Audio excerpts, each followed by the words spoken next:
वो सत्य का अनुसरण करें। सत्य और दूसरी है देने की भावना। घर में बहन आवे, अपनी चैन बटुआ की खोलो, अपने पैंट की बगली से निकालिए पैसा और उसको खाली हाथ से मन जाने दीजिए, उसको दीजिए, उसको दीजिए, बहन को दीजिए। और देने से कभी कमी नहीं आती। धन में कमी आती है जब उसको व्यसनों के ऊपर खर्च किया जाता है। जो देता है वही तो लक्ष्मण है, जो गलत रास्ते का चुनाव नहीं करता वही तो राम है, जो घर में कभी भी क्रोध नहीं करती वही तो शांति सीता है। और जहाँ घर में कलह होगा तो ये तीनों के तीनों चले जाएंगे। तो आज भागवत के माध्यम से हमने सुन रहे हैं, धुंधली वो है जो रोज झगड़ा करती है, कलह करती है, आत्मदेव की पीठ के ऊपर लाठियों का प्रहार करती है। घर में कोई संतान नहीं थी, मरने को चला आत्मदेव, आत्महत्या करने को चला। यही भागवत कहती है आत्महत्या करना ये जीवन का कोई समाधान नहीं है। जिंदगी के साथ युद्ध करो लेकिन कभी मरने की मत सोचो। चुनौती दो जिंदगी को। आत्महत्या करने वालों का उद्धार कहाँ, उनका कल्याण कहाँ? अकाल मृत्यु का उद्धार है, आत्महत्या का उद्धार नहीं है। इतना जघन्य अपराध है। जिंदगी के साथ युद्ध कीजिए। परमात्मा ने जीवन दिया, इसको उत्साह के साथ जीने की कोशिश कीजिए। गरीबी और अमीरी हाथ के दो पहलू है एक सिक्के के। अमावस्या के बाद पूर्णिमा है तो गरीबी के बाद अमीरी क्यों नहीं है?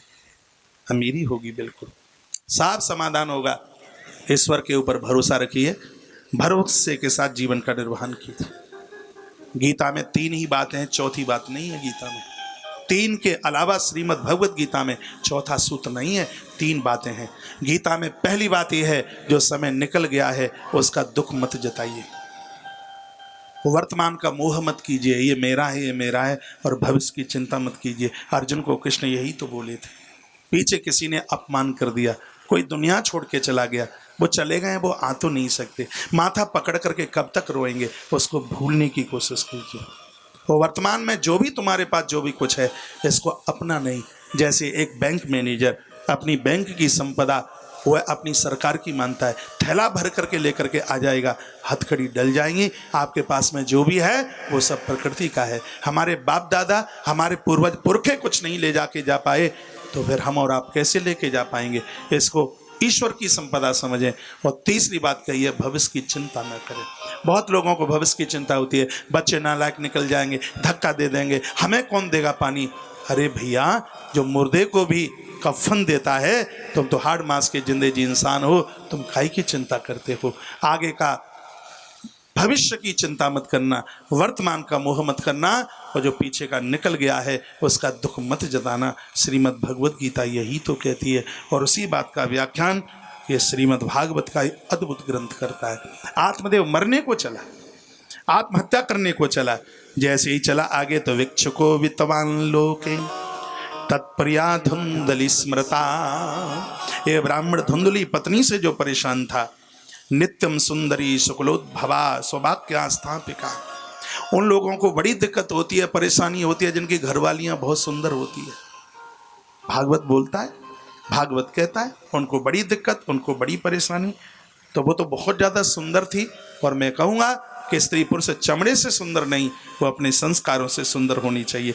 कृपणा कलह प्रिया सूराच गृहतेषु, ऐसा कोई दिन नहीं है घर में कलह नहीं करती, झगड़ा नहीं करती। आज रोता हुआ ब्राह्मण वन में गया, मरने को तैयार हुआ। मुहूर्तादपि तत्रैव सन्यासी कश्चिद आगता। उसी समय एक महात्मा का आगमन हुआ, उन्होंने रोका, कहा रुकिए। और यति ने कहा कथम रोदेश विप्रत्वम काते चिंतावलीयसी बदत्वं सत्वरं मह्यं स्वस्व दुःखस्य कारणम्।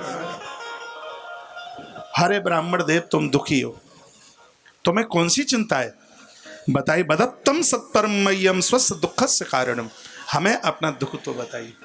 और मैं एक बार फिर आग्रह पूर्वक निवेदन करूंगा, आपके कोई गुरु हैं, संत महापुरुष हैं, माई बाप हैं, बड़ों से अपने मन की बात कभी छिपाना मत, जिंदगी का समाधान हो जाएगा। ये बड़े होते ही इसलिए हैं कि इनको अपने हृदय की बात बताई जाए। महात्मा ने पूछा बताइए तुम्हें शांति मिलेगी, मुझे बताओगे तो वो रो पड़ा और वह कहने लगा मैं त्रसित हूँ, मैं बहुत दुखित हूँ। का कोई बात? का बात है। क्या बात है? धिग जीवितम प्रजाहीनम धिग्रहम च प्रजां विना धिग धनम च निपत्यस्य धिक कुलम संतति विना। तो इसने अपनी बात यहाँ से आरंभ की, जिस राजा को प्रजा ही न हो तो राजा होना ना होना एक बराबर है। क्या बताऊं, इतने पेड़ लगाए, वृक्ष ने फल नहीं दिया। पाल्यते या मया धेनु सा बंध्या सर्वता भवेत। मैंने गैया पाली, लेकिन गाय ने भी आज तक कभी कोई बछड़ा बछिया नहीं दी। क्या मैं इतना भाग्यहीन हूं कि मुझे संतान नहीं है, और संतान के अभाव में आज मैं मरने के लिए आ गया, मैं मरने को जा रहा हूं। तो यतिर्वाच, यति ने कहा, मुंचा ज्ञानम प्रयारूपम बलिष्ठा कर्मणो गति विवेकम तु समासाध्य त्यज्य संसार वासना।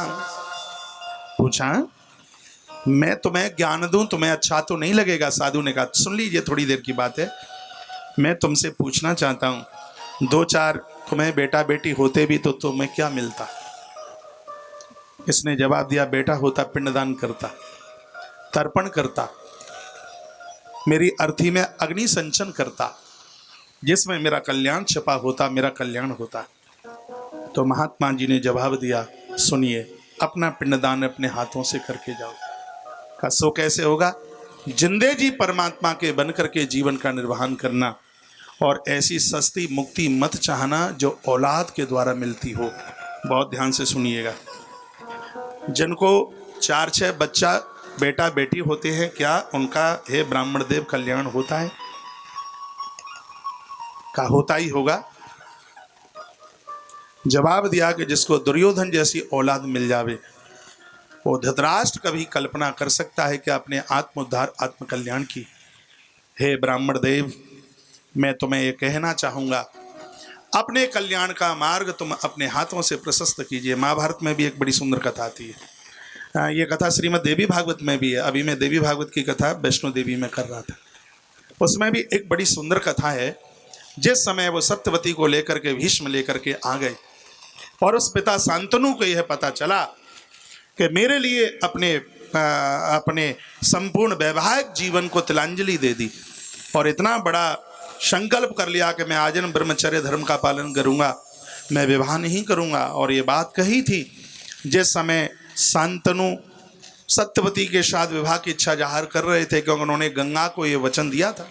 उन्होंने गंगा को कहा था कि मैं तुम्हारे बेटे को बिना माँ के तो नहीं रहने दूंगा, क्योंकि देवव्रत भीष्म ने कहा था, पिताजी मैं कितना भाग्यहीन हूँ, 16 वर्ष तक मेरे पास माँ थी, और आज माँ छोड़ करके जा रही है मुझे। जब मेरे पास माँ थी तब पिता नहीं थे, और आज मेरे पास पिता हैं तो मेरे पास माँ नहीं है। शांतनु की आंख में आंसू आ गए। शांतनु ने कहा, पुत्र मैं इस नदी के किनारे वायदा करता हूँ कि मैं तुझे माँ के विहीन नहीं रहने दूंगा। तो एक दिन यमुना के किनारे उन्होंने सत्यवती को देखा। शांतनु ने विवाह की इच्छा जाहिर की, लेकिन उस मत्स्यराज ने मना कर दिया। इस बात को देवव्रत को पता चला। देवव्रत जाकर के पहुंचे और कहा, हे मत्स्यराज, मेरी होने वाली माँ का विवाह आप मेरे पिता के साथ कर दीजिए, मैं भाग्यशाली होऊंगा, मुझे मेरी एक और माँ मिलेगी। तब उस मत्स्यराज ने कहा, मेरा संकल्प है, मेरी बेटी की कोख से जन्म लेने वाला गद्दी का राजा होगा, और उस राजा को पहले से तुम संतान हो, इसलिए मैं विवाह नहीं कर सकता। तब देवव्रत ने कहा, मैं ये तुम्हें वचन देता हूँ कि मैं उस गद्दी को स्वीकार नहीं करूँगा। तब मत्स्यराज ने कहा, तुम स्वीकार नहीं करोगे तो तुम्हारी संतान तो स्वीकार करेगी।